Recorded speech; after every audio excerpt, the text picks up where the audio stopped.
Hey, what's going on, guys? Welcome back to another video.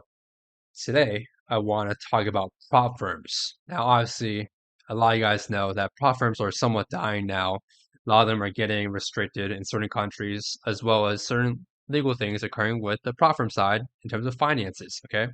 They're really messing up big time, and that's why I've always preached to trade your own capital. Obviously, not everyone has the finance to do that, okay? And I understand, right? You always have to start somewhere. That's where I started. I saved a lot of money from working a normal job a few years ago before I started trading, as well as getting payouts from prop firms who later put into my own personal account. And that's where I start compounding my own personal to a very nice size today. Now, what I really want to go over to this video, though, is why passing a prop firm challenge is much easier than you think. Everyone is complicating numbers on passing a prop firm challenge. So let's go over this today, okay? Prop firm challenges. Typical prop firm challenge. Uh we do standards. The typical prop firm challenge will have two stages or phases. Phase one, you would typically have a 10%. Let's just do 10%. I know firms are going to 8% now, but let's stick with 10%. 10% profit target. Okay. And phase two, typically they will have a 5% profit target. And your drawdown for both stages, max drawdown is 10%. Okay. So let's just look at this from a basic standpoint. If you're looking at this right now, you can see phase one, literally all you need really is a one-to-one risk to reward. And what I mean is your max drawdown is 10%, right? And the target you need to reach is also literally 10%. So what does that mean? Well, that clearly means that it should be like almost as easy to reach the profit target as it is to blow an account. But yet, why do 80% statistically proven blow the profit from challenge accounts? There's many things, okay? First off, if you're gambling with no risk management, then you are obviously a bad trader. You can't trade. And this is just not for you. Okay. You should just quit, honestly. If you're just gonna be gambling, just quit. Well, if you're truly managing your risk properly, taking your setups, taking your strategy, it's really not hard to pass a profit challenge. It is only looking at it from the risk standpoint, on one-to-one risk to reward. Okay. Now let's break this down real quick. Phase two is even easier, but a lot of people psychologically fail because they're trying to get rich quick, so they over leverage on phase two then, and they blow it. Okay. Now the passing rate for phase two is much higher than phase one because typically, if you're a good trader, you will pass phase one, and typically you will 50% of times or less pass phase two. Okay, consecutively. But why are people still failing? They want to get rich quick. It's a psychological thing. Now another thing though is they're not breaking down the numbers in the system, or they haven't done enough back testing or data collection to understand the true edge of how numbers and quantitative trading works. People think that these hedge funds and institutions don't use candlesticks or don't use any charts at all. That is complete BS. That is not how it works. They still use technical analysis, but they have algorithms they programmed as well, working alongside that manual technical analysis, as well as tons of mathematical models, okay, that they basically make to calculate the expectancy value as well as how the risk is and how well a system performs over a long period of time. For example, like the Sharpe ratio, which is very important to see risk adjusted returns of a portfolio, right? Because don't forget, these institutions have hundreds of millions of dollars. They're nine figures plus. I'm pretty sure if you're nine figures right now with a personal account, you would not be on YouTube watching this video right now. Okay, so I don't think there's any of us here, not even including me. But one day, we'll get there one day. Just gotta slowly compound and trust the process. Well, let's break this down anyway. So phase one, risking 1% per trade. Let's say you're a good trader risking 1% per trade as your risk management system. This is perfect. I believe 1% per trade is a very good percentage risk per trade to pass these challenges. Why? Because you're able to pass in a timely manner without a huge risk of ruin, meaning blowing the account for whatever reason. Okay. Now, if you're risking 1% per trade, how do you manage to lose a prop firm challenge? How? You you have to actually lose 10 times in a row. 10 times in a row. That is insane. But a lot 80% are losing 10 times in a row. Or also part of those people are just risking too much. Okay. Now, if you break this down, if you risk even less, if you risk 0.5%, you need 20 losses in a row. If you're taking 20 losses in a row, something's wrong with your psychology or your strategy.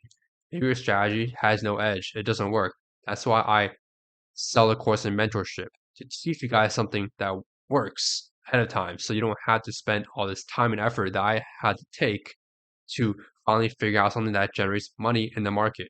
It's not easy, okay? It's not easy to find a good working profitable strategy that works over the long run that you can execute every single day. Now, to lose 10 times in a row, obviously, psychology or strategy problem. But let's not even talk about that. To lose 10 times in a row, you're unless your strategy has a proven 20% win rate, then that's possible to lose 10 times in a row, unfortunately. But you should still be net positive because your risk reward has to balance that out. Otherwise, it's not a working strategy, and that's why you lose 10 times in a row. Losing 10 times in a row should never be acceptable um, in this kind of training environment. Okay. If you're training with at least a minimum 50% win rate, you should almost never experience 10 losses in a row while trying to pass a challenge account. Now, if you're trading a personal account over the span of 10,000 trades, yes, 10 losses in a row is very normal, actually. That's like typical, maybe max drawdown, let's say. But you're not taking that many trades with that big of a sample size on these profit challenges. I'm sure you're not, because a lot of people blow these accounts or fail these challenges within a week of purchasing, which is absolutely nuts to me. Okay. So breaking it down, in order to lose a whole entire account, even risking properly, 10 losses in a row, how are you need to ask yourself this. How are you losing 10 in a row? Losing 10 in a row trades is atrocious work. I ain't gonna lie here. I'm not gonna lie. It's atrocious. You should never be losing 10 in a row. If you lose 5 in a row, I understand. That is potentially normal drawdown for your system. But 10 is something that you will only experience if you're in a 20 to 30% win rate mark. Even 30% is kind of a stretch. I'm not gonna lie. If you're following your rules. So you need to reanalyze, and that's why I highly recommend you to journal. I still journal even though I've been profitable. And the reason why is because I found some benefits. But mainly for me personally, I'm not journaling my emotions as much because I have that taken care of mainly. I'm journaling just ways to optimize my training system to make it better than what it is currently. The current training system that I teach in the course in mentorship is at a 65% win rate, around 3 risk reward. Okay. That's statistically proven based on my data from the past of about 4 months of live trading. Okay. Of live trading. So you guys understand that's how I'm performing. So to me, it's basically impossible to blow a challenge account at this point unless I'm gambling 5% per trade. Then it's possible, right? So now let's say you are someone that is not blowing challenge accounts, which is great. If you're a break-even trader, you are already better than majority of traders, probably 80% of traders. Now to get into that top 10% or less, that's when you need to be profitable. Because around 10% are actually profitable long run, right? So how do you get there? Well, what you do is you just need to figure out what you're not doing that's not making you money, right? So you need to reanalyze and look back at your journal and C, is it psychology or your strategy? Both of these things have to be aligned for you to be profitable. If one of them are missing out the equation, you're cooked. Okay. So all I'm gonna say. So now if we truly look at these numbers, it is much easier than you think. Let's do the math here, guys. Let's say you have a 50% win rate with 2R. This is very standard, not the best really uh system in terms of statistical edge because you don't have a ton of wiggle room. But I'll give it to you. Let's do 50% win rate at 2 risk to reward. So your winners are double the size of your losers at a 50% win rate. Screw it, why not? Take 20 trades. Let's say you take 20 trades during phase 1. Over across 20 trades, you will have 10 losses and 10 wins, but your wins are double. So you have 20 risk reward and negative 10 risk reward. And what does it add up to? 20 minus 10 equals 10 risk reward. You will pass a challenge account. Phase 1 within 20 trades of a very standard statistical edge. 20 trades, all it takes to pass a challenge properly, following all your rules.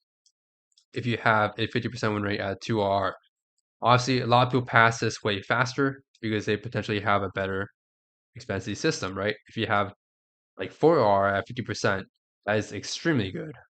Okay. I think that will be equivalent to what I have at 3 Sword at 65% roughly.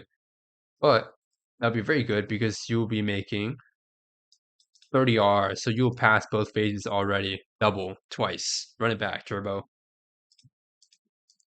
Right?